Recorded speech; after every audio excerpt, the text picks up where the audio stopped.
quoi te montrer comme exemple? Alors maintenant, je vais mettre très jaune. Hop, Bah, hier, t'en avais plein. voilà. Moi, je vais afficher peut-être. Alors, attends. Alors, c'est important, c'est de travailler avec le display. Le display, c'est l'écran. C'est-à-dire, tu dois afficher le mouvement que tu veux analyser sur ton écran pour qu'il t'affiche les volumes uniquement de ce mouvement-là.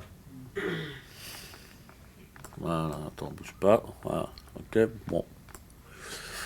Alors, là, si par exemple j'analyse ça, d'accord, parce qu'on est d'accord que vu qu'il y a un long mouvement, ça doit vous paraître clair, ça, s'il y a un grand mouvement, une grande tendance, plus, ça veut dire qu'il y a eu il y a eu du move, il y a eu de l'activité, il y a eu de la volatilité, d'accord. Donc il y a certainement des opportunités qui pour le lendemain sont par rapport à cet ancien mouvement. Donc là, j'analyse les volumes. Et là, qu'est-ce que je vois? Je vois des gros volumes à 35, enfin la zone là, là, là, là. Puis là, vous tracez simplement vos lignes. Par exemple, hein, on admet que maintenant on va ouvrir et puis le lendemain on sera par là. Hein. Là, il est 20h40 la veille. T'as fait exprès de t'arrêter à 20h40. Oui, Non, pas exprès de m'arrêter à la fin pour le mouvement. Le mouvement de la veille. Pour le jour là. Ou, Après, sur le lendemain. ou même si c'est un mouvement qui dure sur 3 jours, le mouvement de 3 jours. Peu importe. Le mouvement. Peu importe le temps. C'est comme l'histoire du cycle, on s'en fout du temps. Mais là, je prends l'entièreté du mouvement. Puis là, je vois que là, il y a des points faibles. Entre 48 et 62. Donc le point faible le plus négatif, 62. Donc là, je sais qu'ici, ça me fera un niveau tout de suite en début de matinée dès qu'on va remonter là à 62. Après, j'ai pas de point faible. Donc j'ai pas d'entrée. Éventuellement, je peux me faire une entrée sur les gros volumes, donc à 0, autour de 0. D'accord? Toujours en contraire. Sur un petit volume. Ah bah là, si on monte, si on vend. D'accord. Ouais. Gros volume, petit volume. Quand on monte sur... Non. Arrêtez de vous poser ce genre de questions. Quand vous as un mouvement qui descend, tu crées des points faibles. Quand est-ce que tu vas vendre? Ouais. Et les stop loss derrière les points forts. Toujours. Ok? Donc si je vends derrière un point faible, après à moi de trouver un volume fort ou dans lequel je vais mettre mon stop loss et qui correspond à mon money management. Ok? Donc là le marché, regardez, si je fais la suite, ça va être pour moi, quand je vais vendre, ça va être là. D'accord? Premier point de vente.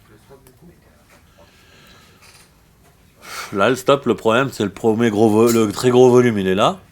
Bah, je vais devoir, je sais pas, je vais me mettre derrière peut-être là. Je sais pas, hein, après, c'est à vous de juger en fonction de. Voilà. Mais derrière un gros volume.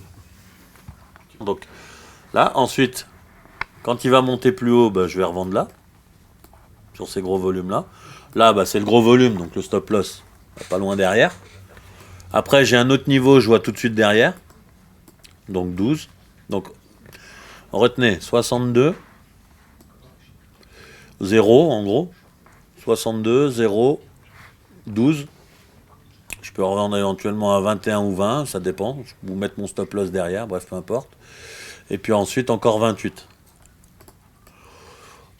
Là, 62, bingo. Bon, c'est la nuit, alors pas de bol. Ok. Ensuite, on a quoi? S'il remonte à 0. Alors là, il est venu encore un peu dessous. Voilà. Bam, ça part. Hein? Ok.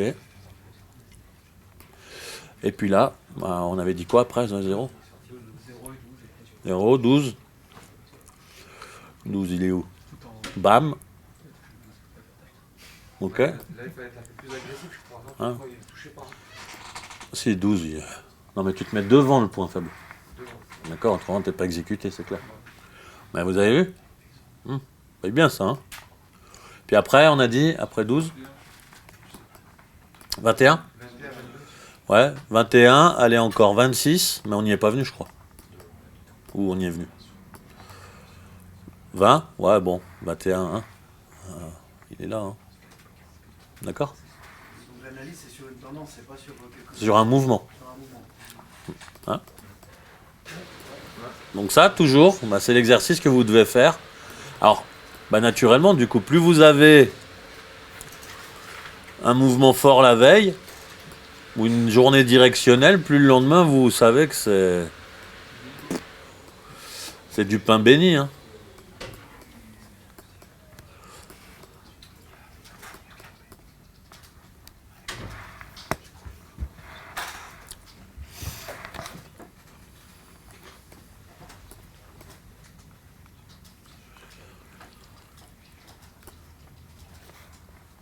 Là, donc du coup, pareil, si vous prenez le mouvement d'hier, mais bon, j'aime pas trop parce que dans la même journée, on a fait le bas puis le haut, d'accord? Donc au niveau des volumes, on a déjà traversé 2-3 fois dans la même journée les mêmes prix.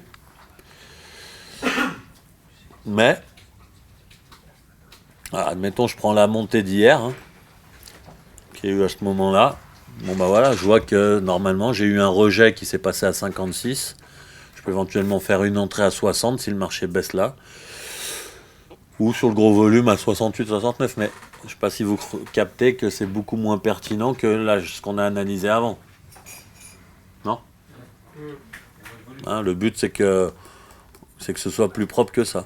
Voilà, donc ça, c'est le travail que vous devez faire. Vous pouvez le faire après sur, je sais pas, sur 15 minutes. Hein. Voilà. Ça, là, vous avez ça, puis vous avez, voyez, tout ce que vous avez là. Donc, là. Voilà, vous savez du coup qu'ici, il y aura une belle zone à travailler. Il y aura là, il y aura les points faibles là, donc le plus haut, c'est celui-là, 20. Après, il y aura de nouveau là à shorter, puis voilà, puis ainsi de suite.